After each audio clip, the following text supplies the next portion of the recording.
A quiet girl, Adeline, is on vacation with her parents. They go to a carnival at a beach on Santa Cruz.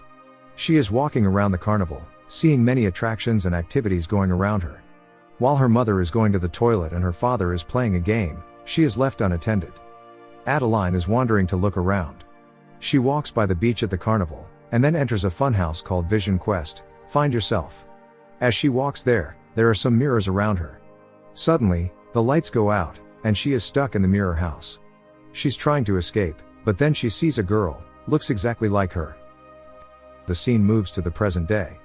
Adeline is now an adult, married to a guy, Gabe, and with 2 kids, Zora and Jason. The family drives to Santa Cruz. After several hours of travel, they finally reach Adeline's childhood home in Santa Cruz. During lunch, Gabe suggests going to the Santa Cruz Beach boardwalk for fun at night. But for Adeline, she can still clearly recall what happened to her when she was a child at the funhouse there. She is still haunted by the memory of that day, when she encountered her doppelganger, and the days after. During the recovery after the incident, she stopped speaking for some days, before she fully recovered from the trauma and could speak normally. Of course, she refuses to go there again. But with some encouragement, Gabe is able to convince her to go to the beach. They are having fun in the car as they drive to the beach. The boy, Jason, is showing a magic fire ring trick. But Zora makes fun of it. On the way, they see paramedics carrying a homeless old man's body with a bleeding wound on his chest. After they arrive at the beach, they're relaxing with Gabe's friend, Josh, her wife, Kitty, and their twin daughters. While they're having fun and loosening up, Jason goes to find a toilet. Upon returning, he sees a man from behind, spearing his arms towards the beach. The old man looks similar to the dead man he saw earlier on the street. Adeline suddenly realizes that Jason is not there and she panics. She's immediately searching for her boy, and fortunately, she eventually locates Jason. Adeline then decides to take the family home right away. At night, Adeline put the children to sleep. But she accidentally sees his son's drawing, which reminds her of the incident when she was a child. She can't sleep, and finally tells Gabe her childhood experience when she saw her doppelganger at that carnival. She feels her doppelganger is still following him until now, but Gabe doesn't appear to believe her though. The lights go out as they are talking. Jason suddenly shows up and says that there is a family waiting in their front yard. They look through the windows and find 4 people standing outside. Adeline freaks out and tries to call 911. Gabe walks outside to order them to leave.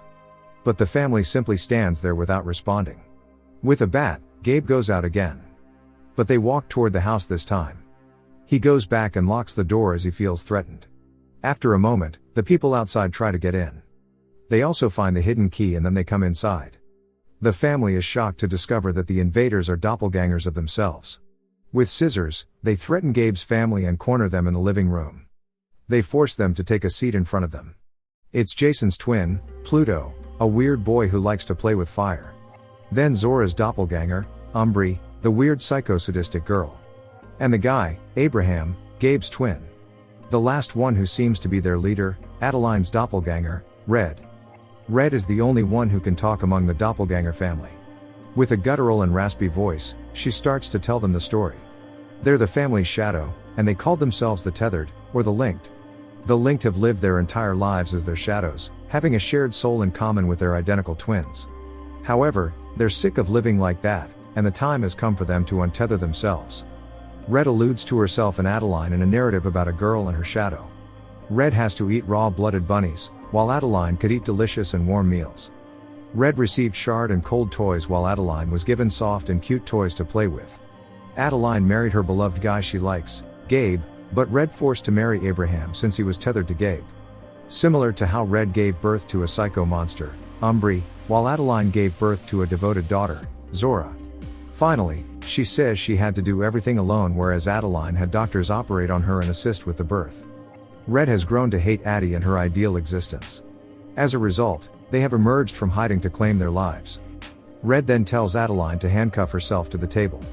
Gabe is dragged away by Abraham, while Umbri is being hunted by Umbri through the streets, leaving Jason forced to play with Pluto. They aim to separate the family to torment them and then kill them. At first, Jason and Pluto are playing with fire in the closet, until Jason notices Pluto's scarred face, which scares him. Meanwhile, Umbri is still chasing Zora. Until the moment before she's going to stab Zora with scissors, a guy intervenes. Umbri stabs the man to death while Zora flees. On the other side, Abraham strikes Gabe, knocking him out. He then places Gabe in the boat after putting him in a trash bag.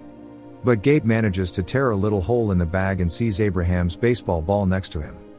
The boat then suddenly stops. Gabe then manages to free himself from the bag and hits Abraham with the bat. Abraham is knocked down into the water.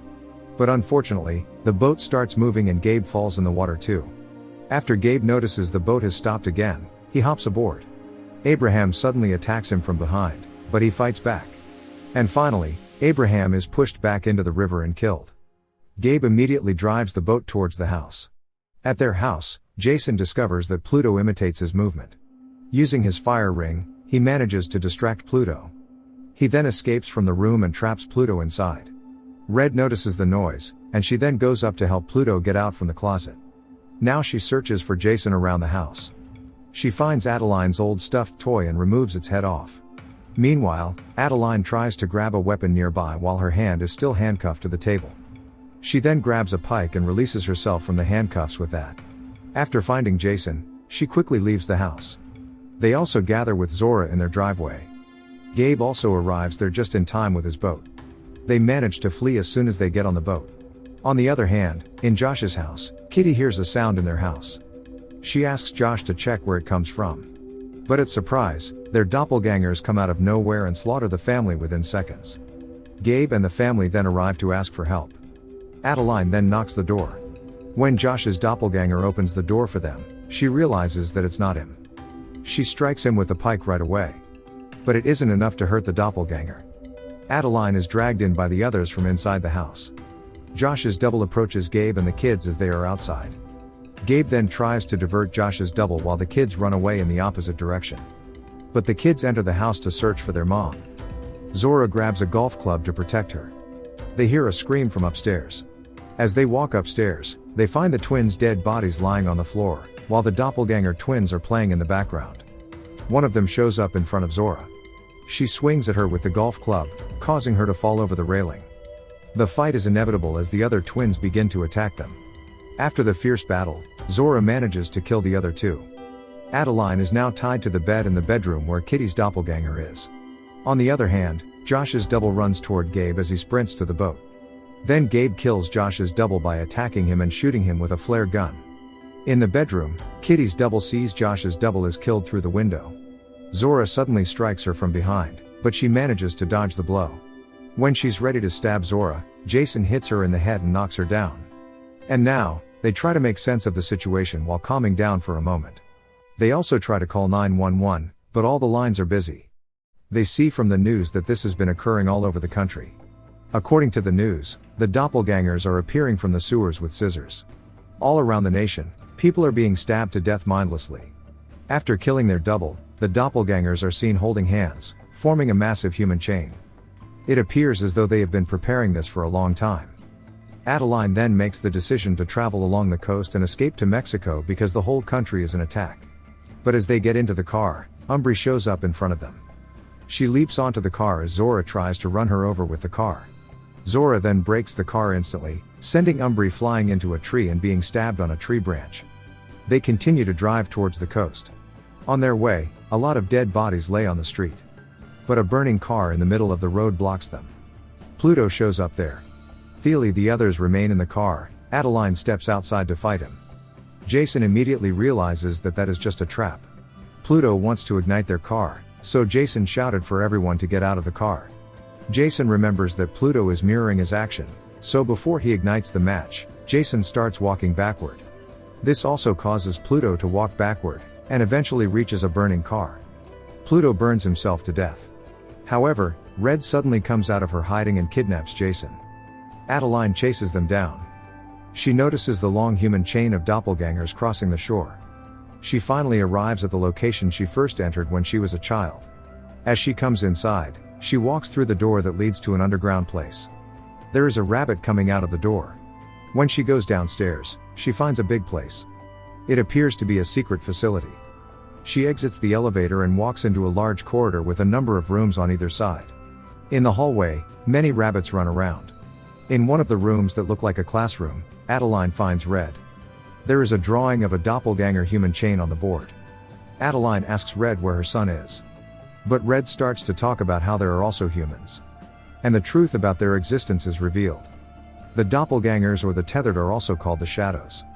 They are artificial entities made by the government to manipulate the people on the surface for their own benefit.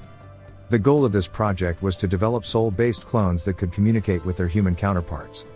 The clones then will be used to control people all over the country like puppets.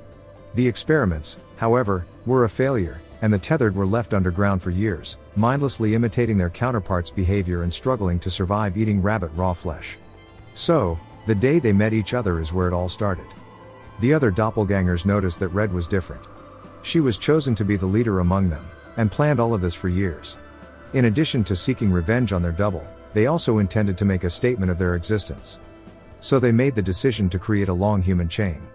In response to Adeline's encounter with Red that day, her parents signed her up for a ballet class. Therefore Red used to imitate Adeline and dance too. She says that the reason she was saved was because of her dancing. They begin to fight after that in the form of valet. Red gracefully avoids all Adeline's blows. She has the advantage in the fight. With the pike in her hand, Adeline chases Red as she runs through the corridors. Red immediately jumps at Adeline from behind with a pair of scissors as their battle becomes more heated. However, Adeline kills her with the pike before she can reach her. Red whistles the same song that Adeline had heard when she first met Red as she is on the verge of death. This enrages Adeline, who then kills Red maniacally by strangling her with the handcuffs. Adeline then finds her son inside the locker. Finally, they both can go outside. Gabe and Zora are hiding inside an ambulance. After that, the family drives away. But actually Adeline keeps a dark secret. At the night when she met Red, Adeline and Red were facing each other. She was abruptly choked to death by Red. She then handcuffed Adeline to the bed after dragging her down to the basement. Red dressed like Adeline and replaced her existence in the real world. That night, Adeline's parents brought the doppelganger of their daughter home. This explains why Red was the only tethered with the ability to speak and think independently, leading the revolt. When Red choked Adeline, she hurt her larynx, making her voice raspy and guttural. This explains why Adeline was unable to speak when she was a kid after that incident in the carnival. The tethered cannot speak verbally. Over time, Adeline's double learns how to speak and becomes Adeline, forgetting that she is a clone, and can even love and laugh. In the end of the movie, all the doppelgangers are forming a very long human chain across the nation. What do you think about this movie? Subscribe to watch more videos like this, turn on notifications, and leave a like and comment to help the channel out. Thank you for watching, and see you next time.